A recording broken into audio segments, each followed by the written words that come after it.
Olá, um excelente sábado para você e obrigado demais por essa companhia boa, sempre abençoada. Com certeza você percebeu, né? A gente aqui chegando com o agro, num ambiente completamente diferente, esse contato com a natureza, esse cheirinho de mato que sempre é gostoso. Para começar bem o nosso início de fim de semana, neste sabadão, contando com a sua companhia. E quem abre a porteira aqui para a nossa equipe é o Marcão Pissolato, dono desse lugar lindo demais, que fica entre Guapiaçu e São José do Rio Preto. Você está vendo nas imagens do Diego Souza, um bocadinho, como a gente gosta de falar, dessa propriedade maravilhosa. Que contato bom, né? A partir de agora você acompanha com a gente as principais notícias do agronegócio, da pecuária, assuntos importantes que a gente te mostra nesse momento. Você vai ver que o cavalo quarto de milha precisa de cuidados especiais no inverno. E a safra do trigo ajuda a proteger e também a nutrir o solo. E uma trajetória de dedicação na criação de abelhas. E a gente começa aqui o nosso agro falando sobre a criação de equinos. E quem lida com cavalos sabe muito bem que eles precisam de muita atenção, não é verdade? E quando a gente fala aqui do quarto de milha, ainda mais. Os criadores, eles estão investindo em cuidados específicos nesse inverno. Tudo isso para proteger os animais. Veja só. O cavalo quarto de milha é uma das raças mais vistas nas competições brasileiras e também nas fazendas e sítios. Fortes, imponentes, porém necessitam de cuidados especiais. Com a chegada do inverno, medidas são adotadas para preservar o bom desempenho nas provas e também a saúde. Nossos animais são vacinados de influenza uma vez por ano, para não correr o risco dessa época ficarem acometidos pela doença, para não causar problemas gastrointestinais neles, como cólica por compactação. Então a gente sempre mantém o feno úmido para aumentar o apetite deles e aumentar a ingestão de água. Manter os bebedouros limpos para estimularem eles a tomarem água, e alguns animais a gente administra eletrolíticos que vão ajudar na ingestão. Capas para proteção do frio, alimentação à base de feno, recebe água. São cavalos valorizados e alguns deles podem chegar a R$1 milhão.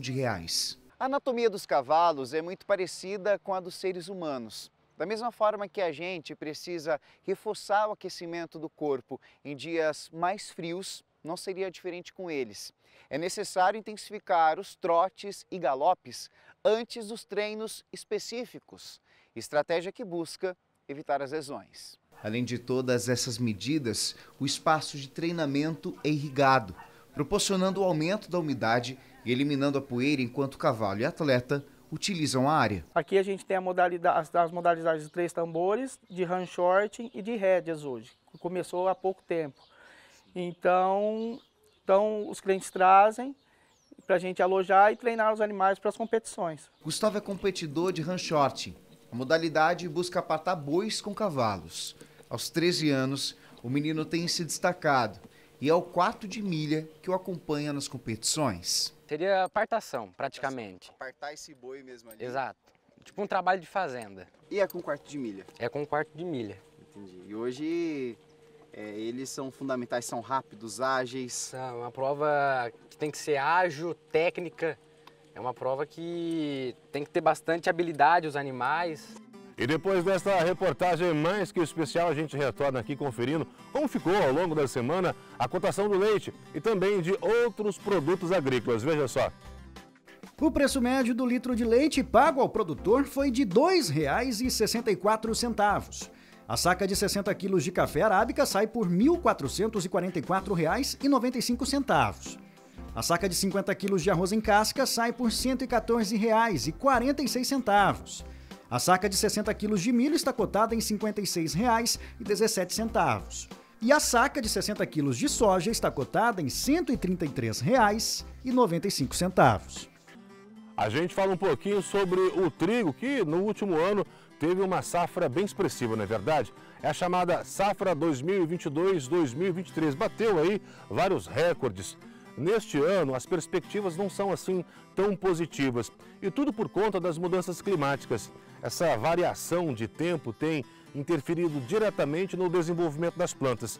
Neste momento, ainda não é possível falar em números, mas o setor está bem preocupado. Do verdinho da planta em várias etapas do ciclo, ao dourado no campo, que indica a etapa da colheita. A lavoura do trigo chama a atenção. Do alto é imponente. O grão sagrado é citado como riqueza na história da humanidade, especialmente na tradição cristã. Ele é a base do alimento mais consumido no planeta, o pão. O trigo moído na indústria vira farinha, vira matéria-prima para cosméticos. E o Eduardo conhece tudo sobre este cultivo. Ele é engenheiro agrônomo, produtor na região de Araguari e atual presidente da Associação dos Triticultores do Estado de Minas Gerais, a Atrieng. O trigo, nós temos que considerar em duas situações hoje no Cerrado. O trigo irrigado, que é esse que a gente está aqui agora, que é um sistema extremamente consolidado, com produtividades recordes, e o sistema sequeiro, que é o safrinha, que vem após a soja, que entra após o milho e o sorgo no sistema de produção, que é um trigo com um ciclo um pouco menor, justamente porque ele não tem irrigação, mas extremamente viável também no sistema de produção. As cultivares de trigo não são todas iguais. Tem trigo para pão, tem trigo para macarrão, tem trigo para biscoito. Quando você come um chocolatezinho que tem uma casquinha dentro, aquela casquinha é um trigo, só que não é o mesmo trigo que come no pão, porque ele tem características diferentes para poder formar aquela casquinha ou um biscoitinho fino, são materiais diferentes. O macarrão ele tem que ter uma cor melhor para dar aquela cor mais amarela, então tem várias especificações trigo. A planta que gera o grão, que alimenta famílias mundo afora, também nutre e protege o solo. Na palha de trigo, ela demora a decompor no sistema, ela faz com que retenha mais água, então em áreas irrigadas você tem um benefício, a diminuição do consumo de água, porque ela protege muito o solo. Na decomposição dessa palha, tem substâncias que causam alelopatia inicial nas ervas daninhas, e isso faz com que a lavoura saia primeiro e as ervas venham depois, facilitando o controle dessas ervas. De certa forma, você diminui algumas aplicações iniciais, né? E o trigo reloca muito nutriente de baixo. O sistema radicular do trigo é muito agressivo. Isso faz com que ele tenha um reposicionamento de minerais que estão numa camada inferior, trazendo isso no sistema radicular para cima e beneficiando as culturas que vêm após dele. Este paranaense de coração mineiro conta que a média de boa produtividade por hectare é de 6 toneladas no caso do trigo irrigado e de 1.500 a 2.000 quilos no trigo de sequeiro. Na propriedade em Araguari, tem o pivô de irrigação trabalhando no princípio de agricultura de precisão. Aqui tem um reservatório de água com 11 metros de profundidade, capacidade para 250 milhões de litros. É a reservação da água que excede no período das chuvas. O volume produzido nesta plantação segue para moinhos em Goiânia, Goiás, São Paulo, Uberlândia e segue até para o Paraná. A qualidade industrial do trigo do Brasil Central, do Cerrado, ela é extraordinária. Nós temos hoje talvez os melhores trigos do mundo comparado aos melhores trigos canadenses. E o mercado já está precificando isso. Então, nós temos uma colheita antes do resto do Brasil, a gente colhe numa janela melhor e a qualidade industrial está chamando muita atenção, inclusive do mercado externo já. Andar por esse terreno dá a sensação de estar pisando em solo sagrado. É que o trigo tem muito significado para muita gente. E aí eu quero te contar sobre um ranking aqui no estado de Minas Gerais. Os municípios de Sacramento, Uberaba, Unaí e Três Corações têm destaque na produção. Deu para ver que nós dissemos Triângulo Mineiro, Alto Paranaíba, o sul de Minas e também o noroeste. Regiões que ajudam a compor os números divulgados pela Conab, a Companhia Nacional de Abastecimento. Em 2019, Minas Gerais colheu mais de 208 mil toneladas de trigo numa área plantada de 88 mil hectares. Em 2020, a área plantada foi superior a 86 mil hectares e a colheita foi de 227 mil toneladas. Já em 2021, o país registrou a safra superior a 171 mil toneladas e teve redução também na área plantada, que foi pouco mais de 73 mil hectares. Em 2020, uma reação nos números. Mais de 298 mil toneladas em quase 109 mil hectares. Em 2003, números muito expressivos. 467,8 mil toneladas de trigo colhidas em mais de 168 mil hectares. A pergunta é: qual a expectativa para esta safra? Os analistas do agronegócio já sabem que vem menos trigo, principalmente quando se pensa na safra do ano passado, uma super safra. Nesta área onde eu estou, o trigo começou a ser colhido há um dia. E a explicação para todo esse cenário dessa expectativa? O calor forte e a seca, meus amigos. Esse ano nós tivemos um ano muito atípico, né? Um ano de El Niño, e causou aqui no Cerrado principalmente, mas no Brasil como um todo, um excesso de temperatura, né?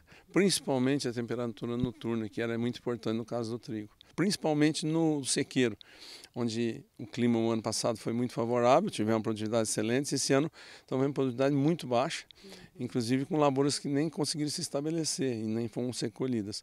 E mesmo no sistema irrigado, as altas temperaturas vão fazer com que não se tenha os potenciais máximos. Então vamos ter uma quebra também no irrigado, menor, logicamente, mas significativa também. Não há como falar em números, mas quem entende do negócio confirma sim o impacto do fator tempo na planta. Nós temos espigas menores, com menos grão por espigueta, né? Se a gente debulhar isso aqui, nós vamos ver o grão de trigo. O grão vai dar um peso menor, né?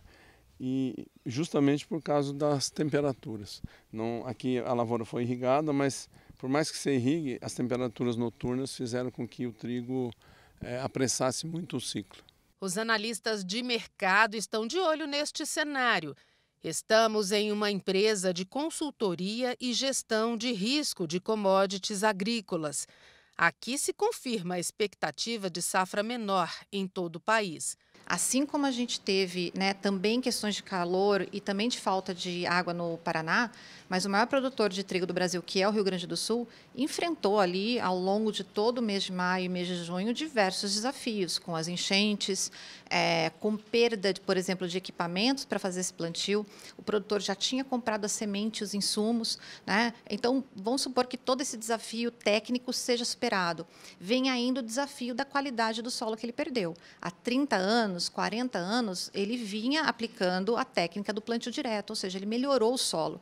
Com as chuvas que vieram, praticamente toda aquela palhada, aquela nutrição que ele investiu décadas ali no solo, foi lavado junto com as chuvas. Então, hoje a gente não sabe se ele conseguir superar os desafios técnicos ao plantio, qual que vai ser o rendimento dessas lavouras, justamente porque não tem nutrição suficiente no solo para sustentá-las. No sul do Brasil, a cotação é de 1 tonelada de trigo, custando em torno de R$ 1.500. Historicamente, o Brasil consome mais trigo do que produz.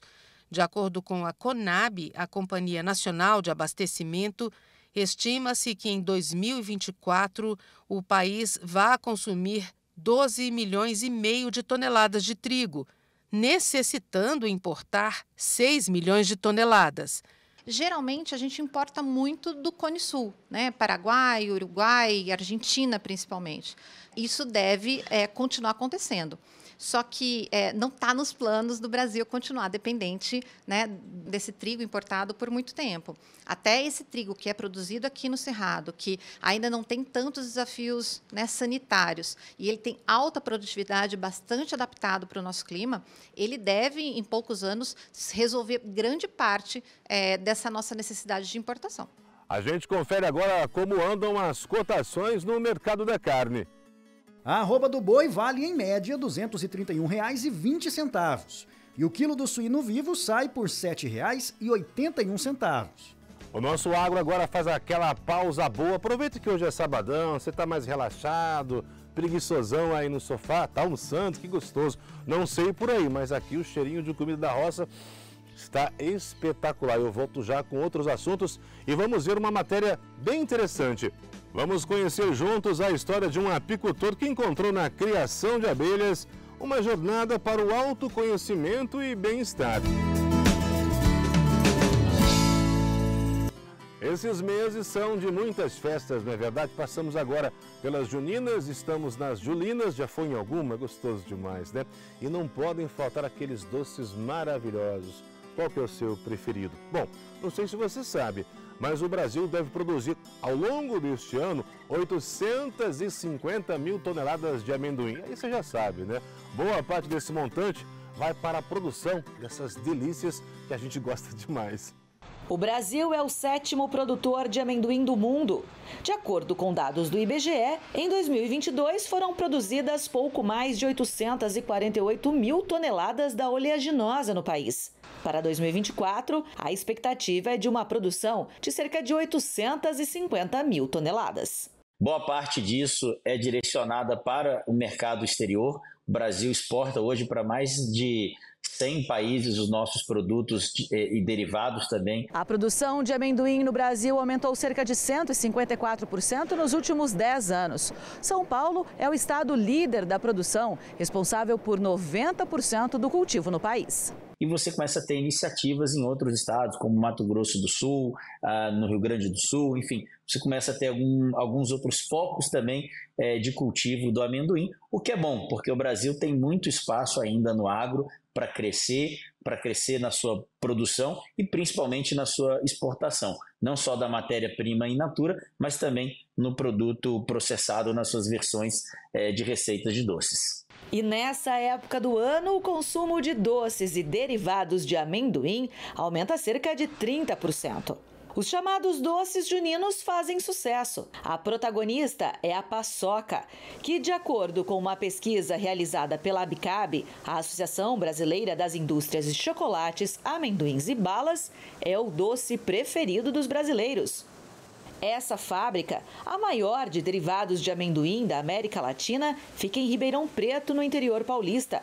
Ela tem 1.100 colaboradores que ganham um reforço de mais 400 nessa época dos festejos juninos. Nesse período a gente vê um incremento importante de vendas em todo o Brasil, inclusive para o mercado externo, né, com todas as linhas de produtos aí à base de amendoim. Aqui são produzidas por dia cerca de 5 milhões de unidades de paçoca nesta época.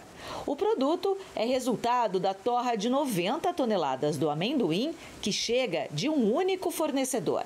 Hoje nós temos aí praticamente em torno de 25 mil hectares de áreas plantadas em parcerias com produtores. Ao receber essa matéria-prima, né, dentro da nossa unidade, a gente faz toda uma análise na entrada dessa matéria-prima para a gente garantir aí todos os controles que fazemos, né, dentro da nossa unidade.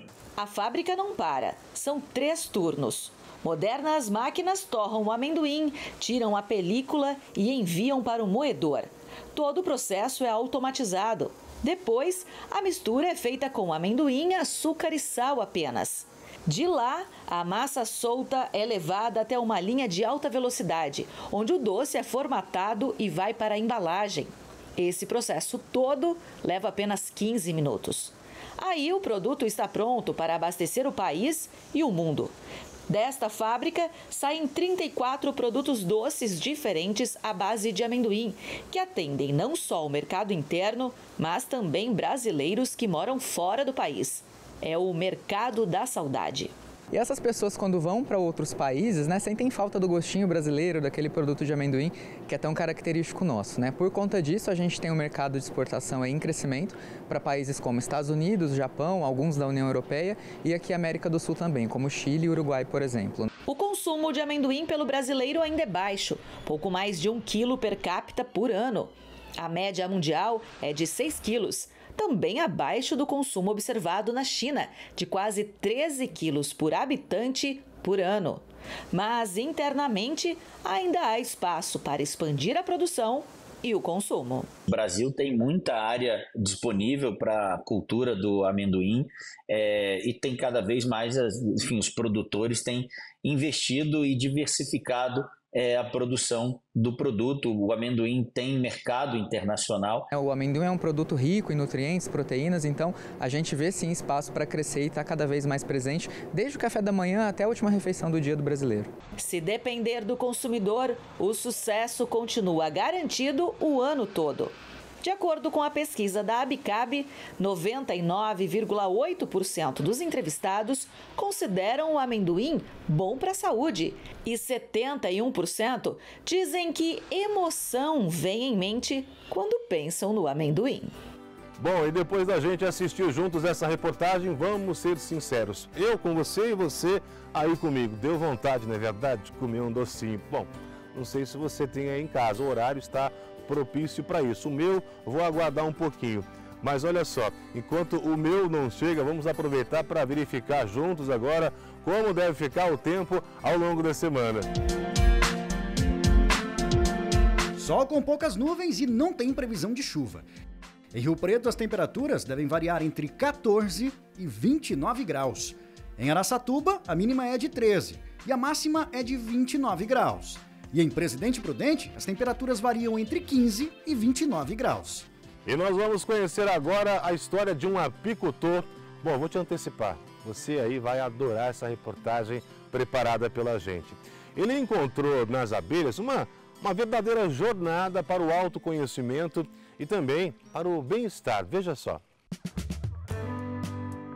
Ocimar Tavares tem 49 anos, nascido em Santarém e mora em Porto Velho há 12 anos. Encontrou na apicultura uma paixão e uma forma de terapia. Há 2 anos, Ocimar se encantou com a criação de abelhas, transformando essa atividade em mais que um trabalho. Para ele, é uma prática fundamental para desestressar. Tem um processo que é o berçário. A gente faz um berçário das abelhas para poder fortificar elas, para elas terem uma proporção de abelha grande, para elas poderem ir para campo para trabalhar, para poder produzir o mel. Entendi. Quais são as dificuldades na criação da abelha?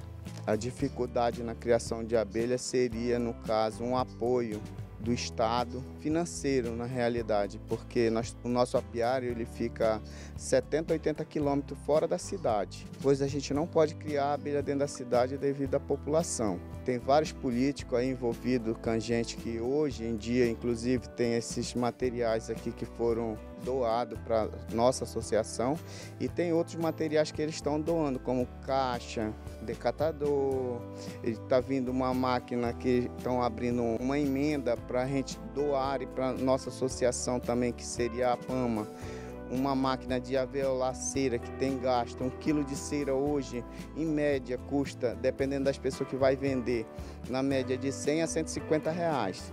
Para a gente produzir uma caixa de abelha, no mínimo a gente gasta R$ 1.300, R$ 1.200 reais com a abelha, que o enxame de abelha ele se tornaria na média de 350 a 400 reais. Mas só a abelha a gente não consegue produzir se não tiver dentro de uma caixa.